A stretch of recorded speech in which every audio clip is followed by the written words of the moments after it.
This podcast is brought to you by Flipper, a marketplace to buy and sell websites, stores, and digital real estate.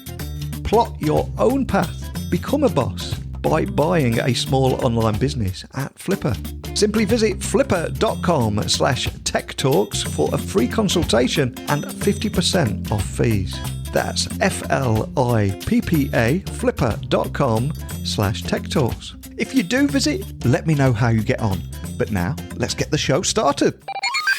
Welcome to the Tech Talks Daily Podcast, where you can learn and be inspired by real-world examples of how technology is transforming businesses and reshaping industries in a language everyone can understand. Here is your host, Neil C. Hughes. Welcome back to the Tech Talks Daily Podcast, and a big hello to Pete Winters, who emailed in to say, Neil, I saw your friend Gary Vaynerchuk this morning on CNBC. He sold Empathy Wine's business to Constellation Brands, and there was an interesting debate regarding Facebook advertising. Hope you are well. You might want to check it out. By the way, the podcast is better than ever. Thank you, Pete. I will be checking that out. And an even bigger thank you just for taking the time to say hello. And remember, if you'd like a shout out or share your opinions, your insights, I've got an open door policy here. Just email me, techblogwriter@outlook.com. But on with today's show. And here in 2020, I am the host of this daily tech podcast, Tech Talks Daily. I'm also host of Tech Fusion by Citrix Ready and the Switched On podcast with Netgear. But many, many years ago, I helped run a gaming website called This Is My Joystick. And I used to talk about how esports were actually bigger than traditional sports, especially when you look at the figures. The proof was there. But 13 years ago, old folks thought I was mad, some kind of heretic.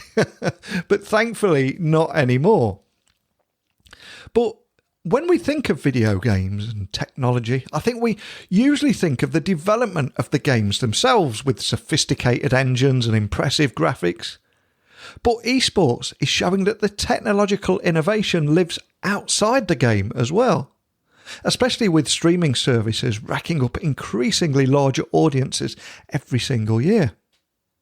But now a new tech player has entered the esports arena too, and that company is called Esports One, and they are the first all-in-one fantasy esports platform with real-time predictive data. And since COVID-19 forced most of the world indoors, esports has seen an influx of new fans, new participants and new partners, many of which are outside of the esports world. So I want to explore this topic a little bit further.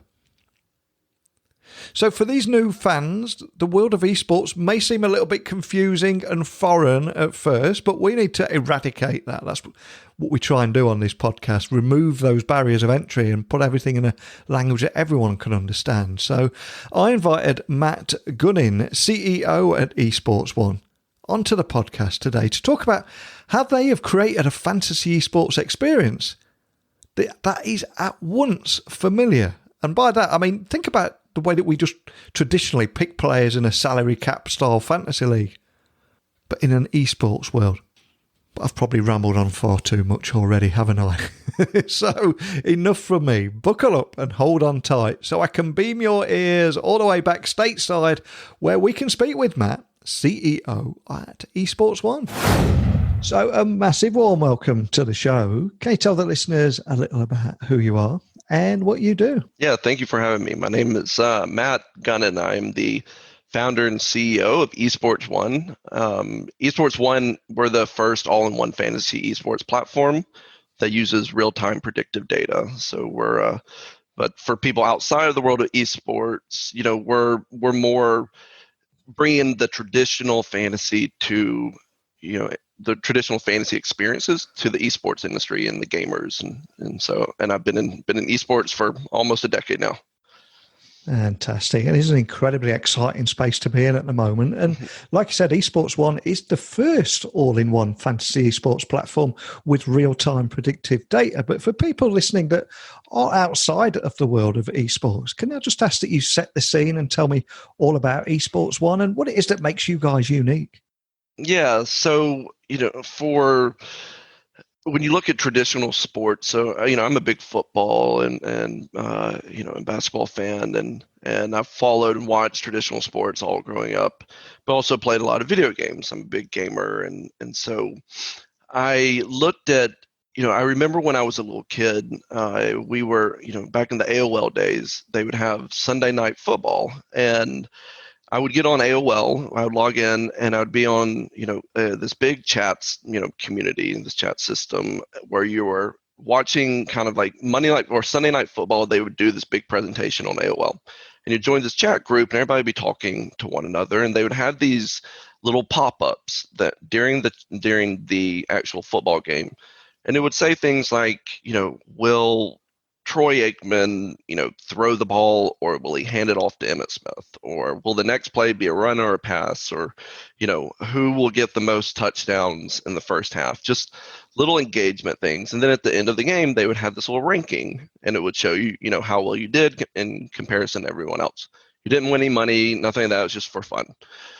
And so over time since then, there's been more kind of layers added to that experience when it comes to traditional sports. You have, fantasy football leagues with a bunch of your buddies. You play, daily fantasy where you're actually making a new lineup every single day. And so what we're doing, and that's more specific to traditional sports, and it works well there. In esports, in gaming and esports in particular, it's a different sort of, it's just a different industry all in itself. What I mean by that is, 90% of people that watch esports, they're gamers themselves. And when you think of watching a League of Legends or one of these big esports titles, you think of watching watching someone else play it, you realize that there's a lot of stuff going on. And so what we're doing at Esports One is we're adding another layer to that viewing experience and making it competitive, making it, adding real-time notifications for everyone that's watching so that they can, make predictions on things that are happening in the game. Maybe if you're someone that's brand new to watching League of Legends, we're providing, more educational information, and you're competing against everyone else that's very new to League of Legends. And it's just simple questions like, what objective is about to happen, or, how many, what item is being used. And then it could go as far as, actually get into the, to the deep stats and information. So our goal, as you kind of look at a 30,000-foot view, is to really just add another layer to that viewing experience when it comes to just esports in general. And I'm curious, though, a question I've got to ask is, what's the story behind Esports One? Can you remember the inspiration behind it and what put you on this path to get you where you are today? Sure. So I've been an entrepreneur all my life. I started my first company when I was 14, 15 years old. I've been, an engineer. I always, would build things, build computers, fix, people's computers all throughout the neighborhood. And then I grew, as I kind of grew up, went to college. I was in college. I was, I played a lot of poker. I loved sports betting. I would go and play in the World Series of Poker on the weekends and stuff like that, or during the summer. And I started another company, throughout college that kind of helped me, pay for tuition, kind of got me through, through those years. And as I kind of left college, started like a career, I went more the traditional route for some reason. And I don't really remember what led to that. I think it was just a safe sort of path for me back then, even though I've been so, atypical, or, like kind of pushing the boundary of what I was doing earlier. But I about 2 years in, after out of college, I started, a lot of the people that I was working with, some of my coworkers, they were big gamers, and on the weekends and after work, we'd always play games together. And one of the games that we played was called League of Legends, and it was right when it was getting started. It was year one, had just launched, and so it was a very new game. During that, kind of the first year, and when I was playing with them, there wasn't really a community yet, but there was a professional scene. And so, fast forward, we were we were watching the season 1 World Championship. So this was like the first time there's ever a World Championship for League of Legends. And at the end of it, there was this kind of gap of information. People didn't really know what players were playing. They didn't know what teams were what the team's items were. Just typical stats that you would get from watching a football game. And so I built a website that provided all that information. And it ended up taking off, and became one of the largest esports websites in the world at the time. And so I left my that traditional route of the traditional kind of job route, and I worked on what was called Leaguepedia for the next 2.5 years. Ended up selling it. And then from there, I've been, kind of had a, set a path throughout esports. I worked on the broadcasting side. I was a head of content and marketing for a competitor to Twitch. I worked on the real money gambling side, and all throughout that time, there was this kind of thing that always kind of kept kind of itching at me, was that the way the actual viewing or engagement layer, when people are watching streams, when they're watching Twitch, when they're watching a pro esports match, there's something lacking there. And so that the inspiration's kind of always been there, but the gap was you needed a bunch of data, you needed a bunch of stats to actually solve that problem. And what I mean is, like, if you have if you're watching a football game and you're sitting there and a quarterback throws a touchdown, you'll know almost instantaneously, like, how many touchdowns that he's thrown that year, or what his completion rate is, or all these different stats. In esports, it was a little bit disconnected years ago. And so what we built was a way to basically kind of store all that data, but also recognize things that are happening as soon as they happen through computer vision. And I knew that was sort of the answer to the solution to the problem, but then we didn't really know what the product was at that point. And so after 6 months, a year, it's transitioned or transformed. We've had all this data, we've had this technology, and it's led to what is now Esports One Fantasy.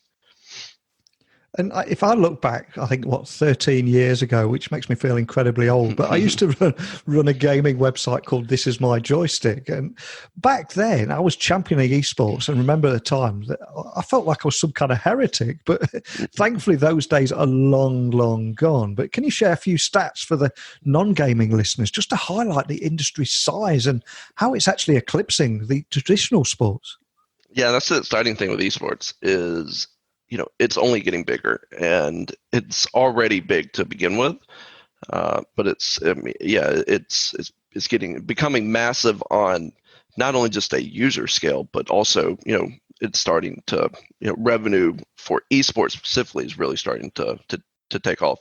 So, like, if you look at actually just the high level statistics, we're talking around the world, we're talking, around 300 million esports fans around the world, people that are actually tuning in, watching Twitch streams, watching streams in China or in Asia or Oceanic, and that's 300-400 million esports fans that you actually can classify as a fan. And then from a revenue standpoint, esports still is just now hitting $1 billion in revenue, and most venture capitalists would say that a market, before, if it's not $1 billion market, it's not worth anything. But the thing is, the gaming market as a whole, is larger than the entertainment, music, industries combined. We're talking hundreds of billions of dollars that is spent on video games, in-game currency, microtransactions, and so on. And so, but the kind of interesting piece is, but the esports market specifically is much smaller than that. And that's because it hasn't really, monetization hasn't really kind of come to ahead yet. It hasn't really kind of started to be put front and center of that, of that overall experience. But then another kind of interesting thing is, you have, 20% of just Americans in general that are 18 or older. These are 20% of just of just men, women that are actually 20% of the American are actually betting and going to casinos, playing fantasy sports. They're engaging at sports books, and so a lot of that translate also of how that will translate over to esports will be interesting to see. And I'm curious, since COVID-19 forced most of the world indoors and traditional sports, crowds weren't allowed to go to anymore, have you noticed esports have an influx of new fans, new participants and new partners? Have you seen any kind of increase? Yeah, there's absolutely. The industry has grown fairly. I wouldn't say grown. There's been a lot more eyeballs on the space. Yeah. Like you can turn on, just like the television, weeks prior, and you would have, instead of NASCAR racing, you would have, virtual NASCAR racing, or you would have, instead of an NBA, basketball game between the Lakers and the Warriors, you would have NBA 2K, a video game between two people. And so a lot more esports was already highly recognized. There's a lot of people that were paying attention to esports, but it still felt, a bit siloed, in a sense that, everyone knew esports was going to continue to get bigger. It was growing rapidly. It was becoming, mainstream. But I think COVID was one of those things that it kind of made people kind of stop and pay attention a bit more and really see that, okay, if I'm watching NASCAR racing, it's almost very similar to watching NASCAR e-racing in a lot of instances, and on top of that, the drivers aren't putting themselves at risk, or they're not getting injured.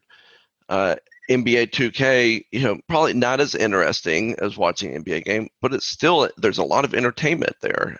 And I think that's what COVID has kind of shined a light on, is even for the everyday person, fan or just everyday individual, even if you're not a gamer, you can kind of find inspiration in just, what the potential of esports is. And I think that's really what's kind of come out of all of this.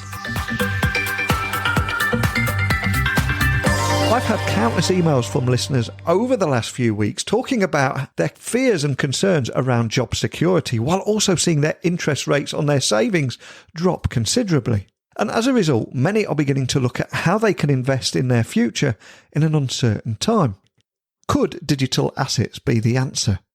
Now, you might remember that I spoke to Blake Hutchinson, CEO at Flipper, on episode 1194 about how to buy digital assets and websites.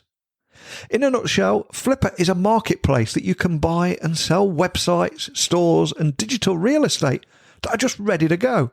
So if you do have dreams of running your own successful online business, or perhaps you're looking to exit your existing online business, my friends at Flipper can help you buy and sell. So if you're interested and want to find out more, please visit flipper.com/techtalks. That's FLIPPA.com/techtalks for a free consultation, and also 50% off all fees. But now, back to the interview. What I find really fascinating is, if we go back just a few months, I would say that most people avoided video calls and video conferencing like the plague. But now, of course, even grandparents are using things like Zoom and FaceTime every day to keep in touch with their families. And for many new fans, many will see the world of esports as quite confusing and foreign to them. So how are you helping new users overcome any perceived barriers of entry? Because they are just perceptions, but how are you helping them overcome them? Well, think of, if you watch a football game, and you're watching, Monday Night Football game, there's always this one feature that is, critical to that viewing experience. And what that is that, when the offense has the ball, there's this bright yellow line on the screen that's telling you just how far the team needs to, go to get a first down. And that has been in the, as part of the broadcast experience for, I think it's going on about 25 years now. If you take that just that simple yellow first down line away from that viewing experience, it completely changes. Like the engagement level completely is kind of affected. So let's take that to esports and look at, kind of the adverse of that being, all right, there isn't a yellow first down line right now in esports. It's missing that layer. So before the yellow first down line for football, it was much easier, or people that were maybe football fans, like hardcore football fans, they played football growing up, they understood what was going on. But someone new to the game, it might be a little bit harder for them to quickly jump in and understand what the goal is. They didn't have really anything to guide them there.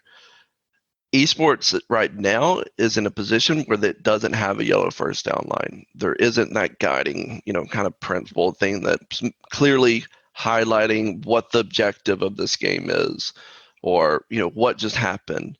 And so one thing that we're doing as part of fantasy is to address that. We don't want just esports fantasy to be, only enjoyable by, the top 1% of hardcore fans. That's the stat for traditional fantasy, is less than 1% of daily fantasy players. They win 95% of all the daily fantasy pots and money. And that's because they're such hardcore analysts. They know everything about the game. They build these formulas. And so we're looking at, on the esports side, is we want to build experiences and build a fantasy platform and kind of solution that makes it accessible to everyone. We want to bring that yellow first down line to the space. We want to make it so that if you're someone that knows the ins and outs of League of Legends, great. You'll be competing with people at your same level.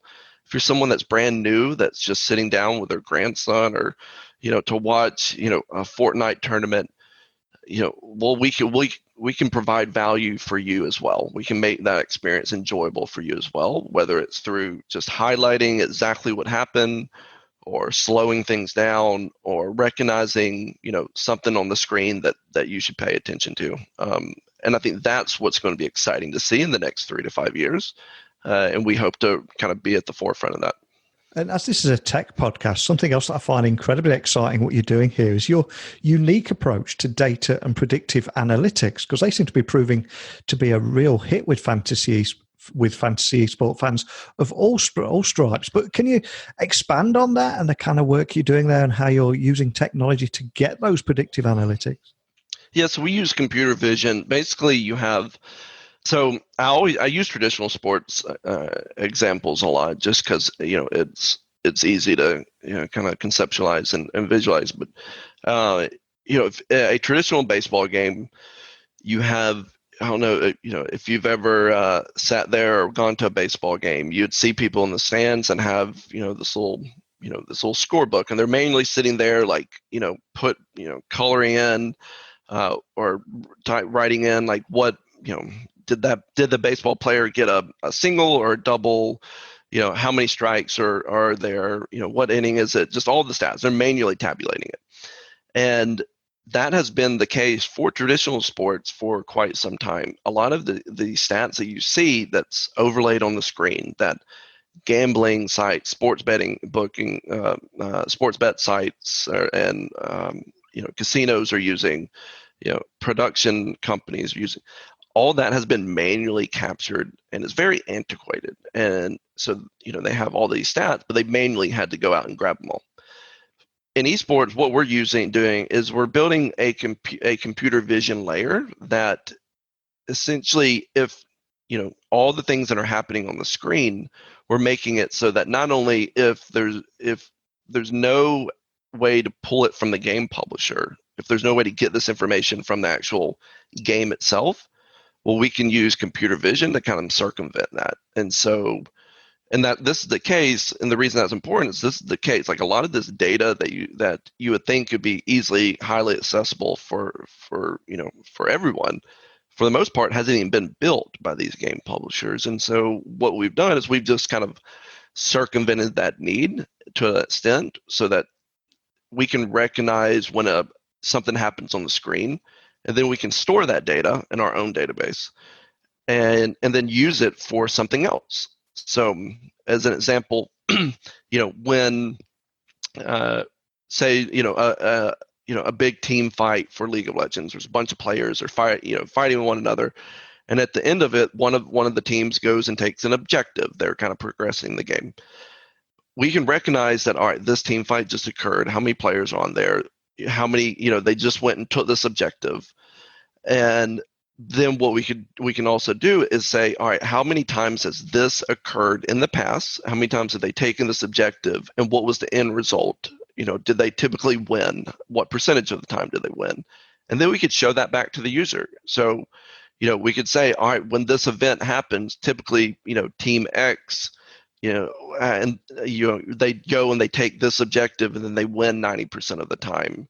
And that's like saying for football, when so-and-so throws a touchdown pass in the third quarter, with 2 minutes to go to his slot receiver, they will typically win the game 80% of the time or 60% of the time, whatever it might be. But it's taking, and so that's how we're looking at the data and the tech side is, all right, we have all this information. How can you just make it more enjoyable for the viewer? How can we layer it into fantasy? How can we kind of just add in more, just more elements to just the broadcast to esports that just makes it more enjoyable as a whole and provides entertainment, I guess you could say. And so our, one of our core, values or core components of what we're building is we want to have access to all the stats, all the players, all the teams. And then we want to be able to capture events that are happening and recognize when something happens on the screen, without any reliance on the game publishers as well, and do that completely automatically. And I think when many people think of video games and technology, they usually just think of the development of the games themselves with sophisticated engines and impressive graphics. But can I ask that you expand on how esports is showing that technological innovation actually lives outside the game as well, with streaming services racking up increasingly huge audiences, aren't they? Yeah, and that's, you have sites like Twitch and YouTube gaming, and you used to have Microsoft Mixer, which is now shutting down. But the thing, when you look at something like Twitch, they've introduced this thing called extensions, and we built one at Esports One before, and basically it's overlays that sit on top of the actual broadcast or the stream. And it provides, exactly what I was talking about, where it provides this contextual information, for, whoever the viewer might be. And within, esports and gaming, kind of you have these game publishers that are building these just incredible, games that's all, tons of motion and, animations, and they're spending tens of millions of dollars.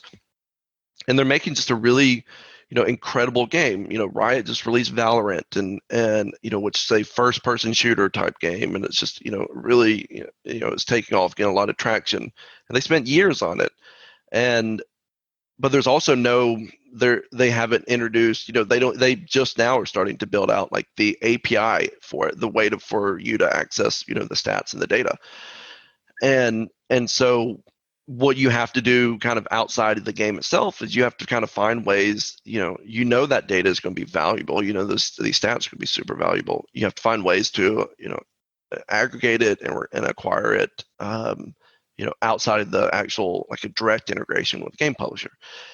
And then when you kind of take that, you have to find then another way to then put it in front of the viewer. And so that's where Twitch comes in, involved.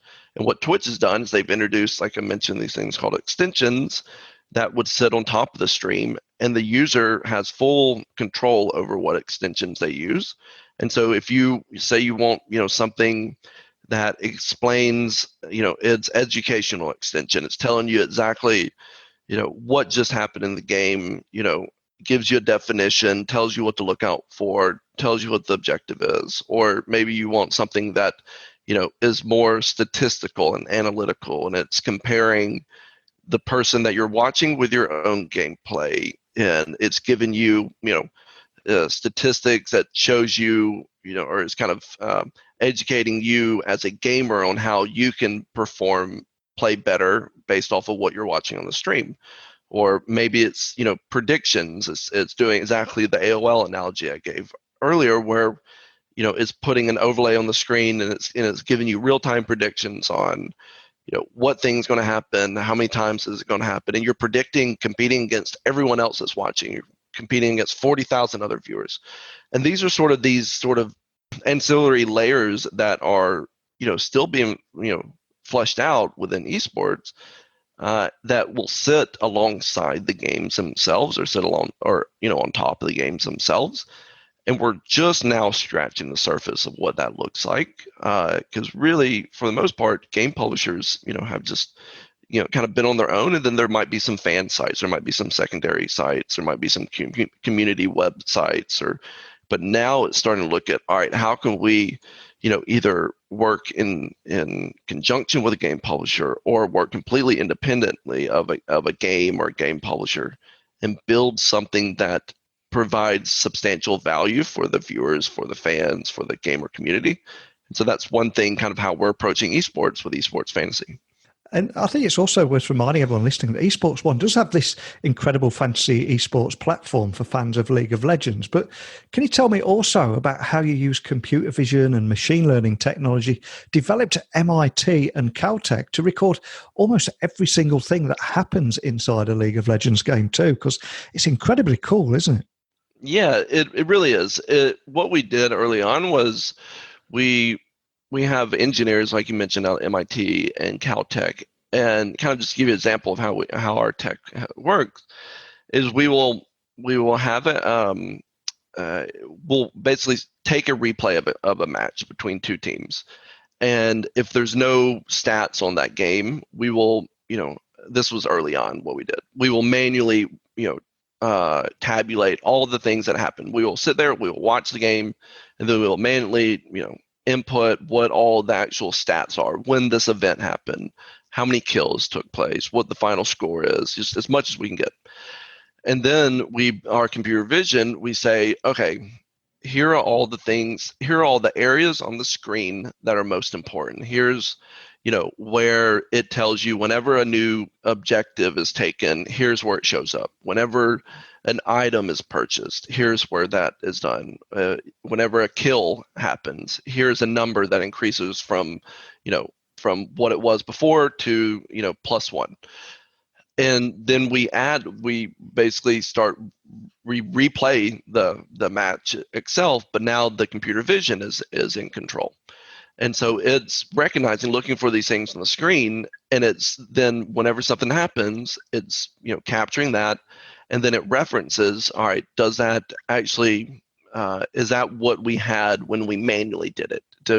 Are those numbers the same? If they're not the same, then it tells itself, okay, this is what it should be, and then we rerun it again. And our goal there is that it starts to train itself. It starts to recognize the difference between a number 9 and a number 7. It starts to understand, what a 0 and a 0 is, because every game is, you have different resolutions. If you don't have the actual game assets, there might be fonts or, imagery that you have no way of accessing. So you're having to do this completely from scratch. And that's how we built it out early on, was kind of really, manually, kind of just training it, from square one. Luckily nowadays we've gotten things to a point where, we're able to kind of, we don't even need the manual side of it. We don't even need the actual single source of truth is what we call it. We can just throw the computer vision at a new game, and it will just tell us everything that happens. And that's really exciting thing, because now we don't have to actually tie in or plug into any sort of game publisher or any sort of API. We can just do it fully automated ourselves. It's all incredibly cool. And I'm conscious we've covered a lot of ground today. And I think what I hope that we can do with this podcast is encourage anyone to enter the community, because it is a passionate community and a welcoming community. So for anyone listening that would like to find out a little bit more information, could you just point them in the right direction of where to find you online, and also contact your team if they've got any questions? Yeah, I would highly recommend. So we're on Discord. We have one of the largest Discord communities in esports. And if you don't know what Discord is, it's it's the gaming community, but it's Slack for gamers, basically. And so if you go to just discord.gg/E1, that will take you to our server, and that's where all of our staff are. All of our team kind of hangs out. We interact with, engage with the community. We have a Discord bot that kind of feeds stats and stuff. It's really fun, and we do viewing parties. And so I would definitely tell you to check out there. But also you can just find us on esportsone.com, and as well as sign up for E1 Fantasy. So that would definitely highly recommend checking us out. I will do. And it's quite funny you mentioned Discord there, because only the other day I was thinking I was the cool dad with a Telegram account looking at cryptocurrencies, and my son said, "No, Dad, it's not Telegram. It's all about Discord now." Exactly. That's where all the gamers hang out nowadays, is Discord. Well, a huge thank you for coming on and sharing your story today behind it. I really appreciate it. And I'd love to get you on a little bit later on in the year as well and find out how things are progressing. But my pleasure. Best of luck for the rest of the year, and hopefully speak to you again soon. Okay. Take care. Thank you. Since early February, Esports One has seen a dramatic increase in numerous traffic KPIs for their fantasy platform, including a more than 300% increase in users. So a big thank you to Matt for taking the time to come on here and share how their unique approach to data plus predictive analytics are proving to be a huge hit with fantasy esport fans of all stripes. And I also enjoyed hearing how they're using computer vision plus machine learning technology developed at MIT and Caltech to record every single thing that happens in every League of Legends game. And the fact that they've got 2.3 billion data points from 10 years plus of games from around 100 million players just blows my mind. It really is an incredible trove of data. In fact, so incredible, they can predict with 90% accuracy who's going to win the match just a few minutes after it had started. Mind-blowing. But if there are any esports fans out there, I would love to hear your thoughts on anything that we've discussed today. And to do that, all you need to do is email me, techblogwriter@outlook.com. My website is techblogwriter.co.uk, and you can get me on Instagram, Twitter, LinkedIn @NeilC.Hughes. So please, I want to hear your insights on this, and I want to get your voice heard on this podcast too. So keep those messages coming in, and I'll see you all again, and you'll all be hearing from me again tomorrow morning. But until next time, don't be a stranger. Thank you for listening to the Tech Talks Daily Podcast with Neil C. Hughes. Remember, technology works best when it brings people together.